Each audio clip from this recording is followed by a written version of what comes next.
Welcome back. This is again a question from module 4 which covers two-part network.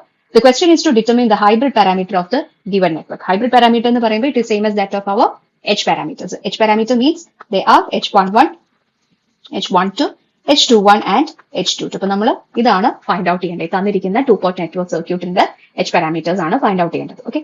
So this type of questions നമുക്ക് എങ്ങനെ solve ചെയ്യാം? The first step is to write the basic standard equation that relates voltage and current in terms of H parameter. The most common mistake that happens with these kinds of questions is the standard equations that we write. നമ്മളിപ്പോൾ ചോദിച്ചിരിക്കുന്ന question അനുസരിച്ച് H പാരാമീറ്ററിന്റെ equations ആണ് എഴുതേണ്ടത്. അപ്പോൾ അത് ABCD parameter, Y parameter, Z parameter ആണെങ്കിൽ ഈ എഴുതുന്ന ഇക്വേഷൻസിൽ there will be entire difference. So be very careful while writing the equations. Equations എഴുതുന്നതിൽ എന്തെങ്കിലും ഒരു ചെറിയ മിസ്റ്റേക്ക് ഉണ്ടെങ്കിൽ ഈ question തെറ്റിപ്പോകും. Okay, so keep that in mind. So let's come back. ഈ ക്വസ്റ്റ്യന്റെ നമ്മുടെ ബേസിക് ഇക്വേഷൻ ആദ്യം എഴുതുക.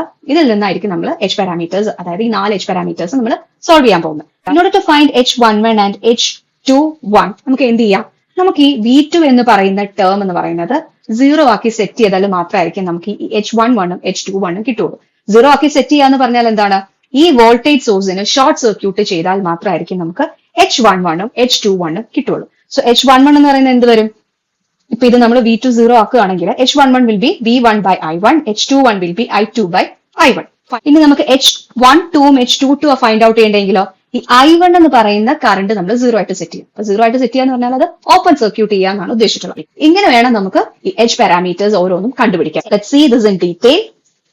So നമ്മുടെ first ratio is H11, that is V1 by I1 with V2 equal to 0. അതേപോലെ H21 എന്ന് പറയുന്നത് I2 by I1 with V2 is equal to 0. അതേപോലെ H12 is relating V1 and V2 with I1 is equal to 0 and H22 is equal to I2 by V2 with I1 is equal to 0. Okay. So first നമുക്ക് ഈ voltage source V2 short ചെയ്ത് കഴിഞ്ഞാൽ ഈ സർക്യൂട്ടിലുള്ള modifications എന്താണെന്ന് നോക്കിയിട്ട് parameters കണ്ടുപിടിക്കും. Okay. So V2 ഞാൻ short ചെയ്ത് കഴിഞ്ഞാൽ എന്താ സംഭവിക്കുക? This short circuit is in parallel with the 4 ohm resistor. Now you apply the basic concept that if you have a resistor that is in connected parallel with the low resistance path means the current ഏത് കൂടിയായിരിക്കും flow ചെയ്യുക? The current will definitely flow through the low resistance path. ഇവിടുത്തെ resistance എന്ന് പറയുന്നത് it's almost equal to 0. Okay. അപ്പൊ ഇവിടെ current എപ്പോഴും prefer ചെയ്യുന്ന ഏതായിരിക്കും? Low resistance path, that is ഈ ഷോർട്ട് സർക്യൂട്ട് പാത്ത് ആയിരിക്കും കറണ്ട് പ്രിഫർ ചെയ്യുന്ന ഫ്ലോ ചെയ്യണം. അപ്പൊ നമുക്ക് ഈ 4 ohm എന്ന് പറയുന്ന റെസിസ്റ്ററിനെ ഡിസ്കാർഡ് ചെയ്യാം. സോ അത് ഡിസ്കാർഡ് ചെയ്തതിനു ശേഷം the modified circuit എന്ന് പറയുന്നത് ഇതായിരിക്കും, that is the 2 ohm resistor and this 2 ohm resistor will come in parallel.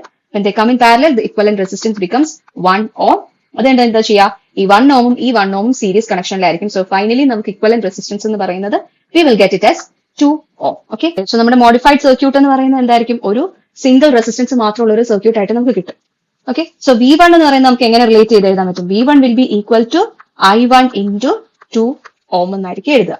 നമുക്ക് H11 എന്ന് പറയുന്നത് എന്താണ്? H11 is relating V1 and I1 അല്ലെ? H1 എന്ന് പറയുന്നത് റിലേറ്റ് ചെയ്യുന്നത് V1 and I1 നെയാണ് റിലേറ്റ് ചെയ്യുന്നത്. സോ നമുക്ക് ഇവിടുന്ന് ഡയറക്ട്ലി നമുക്ക് അത് എഴുതാം. V1 H11 is equal to V1 by I1 and that is equal to 2 ohm resistor. അപ്പൊ നമുക്ക് H11 എന്ന് പറയുന്ന പാരാമീറ്റർ സിമ്പിൾ ആയിട്ട് അത് സോൾവ് ചെയ്തു. നമ്മൾ അടുത്ത പാരാമീറ്റർ H21 ആണ്, that is relating I2 and I1 keeping voltage V2 as short circuited. Okay. Again the same concept ആണ് ഇവിടെ ചെയ്യേണ്ടത്. ഈ 4 ohm ബ്രാഞ്ച് നമ്മൾ ഡിസ്കാർഡ് ചെയ്യും. എന്നിട്ട് എന്താ ചെയ്യേണ്ടത്? എന്നിട്ട് നമ്മൾ കറന്റ് ഡിവിഷൻ റൂൾ അപ്ലൈ ചെയ്യാണ് ചെയ്യുന്നത്. കറന്റ് ഡിവിഷൻ റൂൾ അപ്ലൈ ചെയ്യുമ്പോഴത്തേക്കും എങ്ങനെ വരും? കറന്റ് ഡിവിഷൻ റൂൾ അപ്ലൈ ചെയ്യുമ്പോഴത്തേക്കും we can write I2, that is current flowing through this 2 ohm resistor will be equal to minus of I1. അതായത് the total current direction ശ്രദ്ധിക്കണം. Direction opposite direction ആയതുകൊണ്ടാണ് ഇവിടെ ഒരു negative sign വന്നത്. And I1 എന്ന് പറയുന്നത് this is total current. So I1 into 2 ohm by the total resistance, that is 4. So അത് solve ചെയ്യുമ്പോൾ നമുക്ക് I2 ഉം I1 ഉം ഡയറക്റ്റ് റിലേറ്റ് ചെയ്യാം and that is equal to minus 1 by 2 and that is our H21. Okay. So നമ്മളിപ്പോൾ voltage short ചെയ്ത് കഴിഞ്ഞാൽ V2 എന്ന് പറയുന്ന വോൾട്ടേജ് ഷോർട്ട് ചെയ്ത് കഴിഞ്ഞാൽ നമുക്ക് കിട്ടുന്നത് H11 ഉം H21ന്റെ വാല്യൂസ് ആയിരിക്കും. ഇനി നമ്മൾ എന്താ ചെയ്യാൻ പോകുന്നതെന്ന് വെച്ചാൽ നമ്മൾ കറണ്ട് I1 എന്ന് പറയുന്ന കറണ്ടിനെ ഓപ്പൺ സർക്യൂട്ട് ചെയ്തിട്ടായിരിക്കും അടുത്തത് നമ്മൾ സോൾവ് ചെയ്യാൻ പോകും.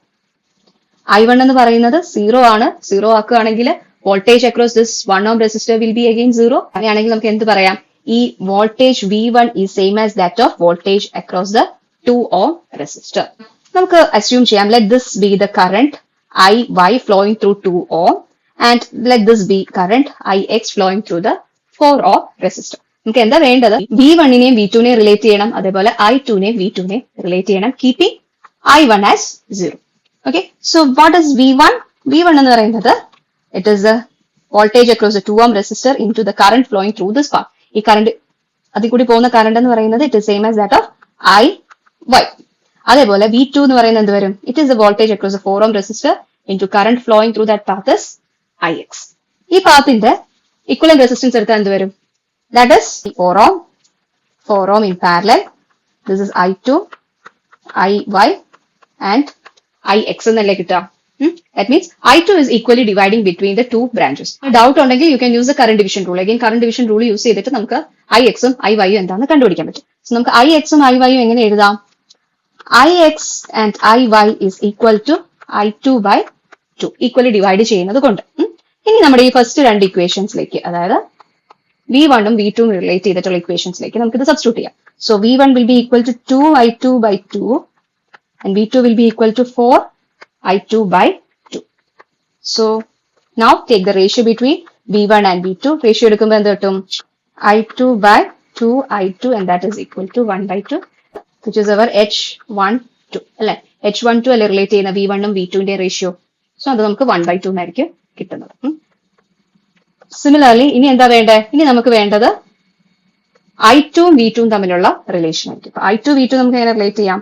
ഈ ഒരു ഇക്വേഷൻ നമുക്ക് I2 V2 റിലേറ്റ് ചെയ്യാം. So H22 is equal to I2 by V2 and that is 1 by 2. Okay. So നമ്മളിപ്പോ എല്ലാ പാരാമീറ്റേഴ്സും സോൾവ് ചെയ്ത് ഫൈനലി കിട്ടുന്ന ആൻസർ എന്ന് പറയുന്നത് H11, H12, H22, H21 എന്ന് പറയുന്നത് is 2 ohm, 1 by 2, minus 1 by 2 and 1 by 2 more. Okay. ഇതിന്റെ യൂണിറ്റ്സ് ശ്രദ്ധിക്കുക. H11 എന്ന് പറയുന്നത് വോൾട്ടേജിന്റെയും കറണ്ടിന്റെയും റിലേഷൻഷിപ്പ് ആയതുകൊണ്ടാണ് അവിടെ ഓം എന്ന് പറയുന്ന യൂണിറ്റ് വന്നത്. അതേപോലെ H22 എന്ന് പറയുന്നത് I by V ആണ് എടുത്തത്, അതുകൊണ്ടാണ് അവിടെ 3 പറയുന്ന യൂണിറ്റ് വന്നത്. സിമിലർലി H12 ഉം H21 ഉം റിലേറ്റ് ചെയ്യുന്നത് വോൾട്ടേജസ് ആൻഡ് കറണ്ടിന്റെ റേഷ്യോസ് ആണ്, അതുകൊണ്ടാണ് അവിടെ യൂണിറ്റ്ലെസ് ആയത്. Okay, so this is the final answer for this question. എപ്പോഴും ഇങ്ങനത്തെ ക്വസ്റ്റ്യൻസ് പ്രൊസീഡ് ചെയ്യുന്നതിന് മുമ്പ് ഇക്വേഷൻസ് പ്രോപ്പർ അല്ലേ എന്ന് ചെക്ക് ചെയ്തിട്ട് വേണം ചെയ്യാൻ. ഇക്വേഷൻസ് തെറ്റിയാൽ ഫൈനൽ ആൻസർ എന്ന് പറയുന്നത് will be wrong. Okay, thank you.